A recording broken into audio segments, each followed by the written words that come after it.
لو باتیں گمراہی کی دلیل ہے اور غافل نہ ہونا حقیقت وفا کی نشانی ہے۔ علم ایک ایسا سمندر ہے جس میں چھلانگ لگانے کے بعد ہی اس کی وسعت اور عظمت کا اندازہ کیا جا سکتا ہے۔ اگر مقروض ہو یا کسی کا کوئی حق اس کے ذمے ہو تو سفر سے پہلے اس کی ادائیگی کا اہتمام کرو۔ دنیا کا لفظ دانائیت سے نکلا ہے جس کے معنی ہے خواری، ذلت، کمینگی۔ اسی سے اندازہ لگا لو دنیا کیا چیز ہے۔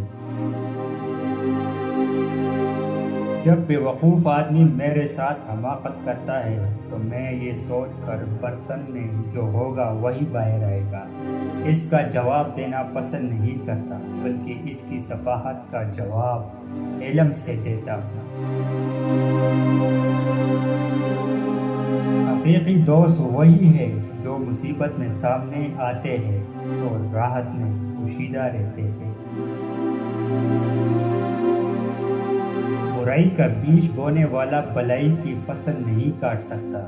نفرت کے بدلے محبت کی امید اور بد اخلاقی سے پیش آ کر حسن اخلاق کی خواہش کرنا عبث ہے۔ جس طرح ایک شکاری اپنے شکار کو مضبوط رسی سے باندھے رکھتا ہے، اسی طرح تم بھی اپنے علم کو مضبوطی سے تھامے رکھو۔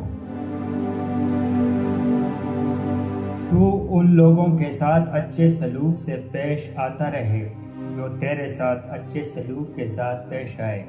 زمانہ چاہے تمہیں بے وفا کہے۔ 3 چیزیں پٹھوں کو طاقت دیتی ہیں: گوشت، ہڈی کا گودا اور دودھ۔ 3 چیزیں نفس کو طاقت دیتی ہیں: زیتون کا تیل، گوبھی اور کھجور۔ دنیا میں کامیاب ہونا چاہتے ہو تو صرف ایک کام کرو، یعنی تم باعمل بن جاؤ۔ باتیں کم اور عمل زیادہ کرو۔